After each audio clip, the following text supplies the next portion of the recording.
Hi అండి, అందరికీ నమస్కారం. ఈరోజు మనం మరుగుమందు ఎలా పెట్టాలి, మరుగుమందు ఒరిజినల్ ఎక్కడ దొరుకుతుందో దాని గురించి మాట్లాడుకుందాం. మరుగుమందు చాలా పవిత్రమైనది. ఇది మంచి కోసమే ఉపయోగించాలి, చెడు కోసం ఉపయోగించకూడదు. విడిపోయిన భార్యాభర్తలు కానీ, అత్తాకోడల మధ్య సమస్యలు కానీ, అన్నాతమ్ముల మధ్య గొడవలు వచ్చినా, ఆస్తి తగాదాలు వచ్చినా, లేదా మిమ్మల్ని ప్రేమించి మోసం చేసి వెళ్ళిపోయిన వాళ్లకు ఈ మరుగుమందు అనేది ఉపయోగించాలి.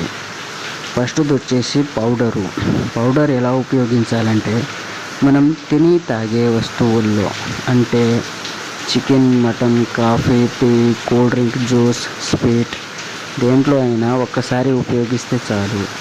తర్వాత అది వచ్చేసి లిక్విడ్. ఈ లిక్విడ్ అనేది మనం చెప్పులకి, బట్టలకి 7 అడుగులు లెక్కబెట్టి అడుగు జాడల్లో లేదా వాళ్ళు ముట్టుకునే వస్తువుల్లో ఏదో ఒక వస్తువుకి కొంచెం పూసి వాళ్ళ శరీరానికి అంటేటట్టు కొద్దిగా జల్లేస్తే చాలు. 24 గంటల్లోనే పరిష్కారం వస్తుంది. దీంతోపాటు స్త్రీ పురుష వశీకరణ, ఫోటో వశీకరణ పూజ అనేది కూడా చేస్తాను. ఇది ప్రేమికులకు బాగా ఉపయోగపడుతుంది. ఎవరైనా మిమ్మల్ని మోసం చేసి మిమ్మల్ని పెళ్లి చేసుకోను అనే వారి మీద ఈ ఫోటో వశీకరణ చేయవచ్చు.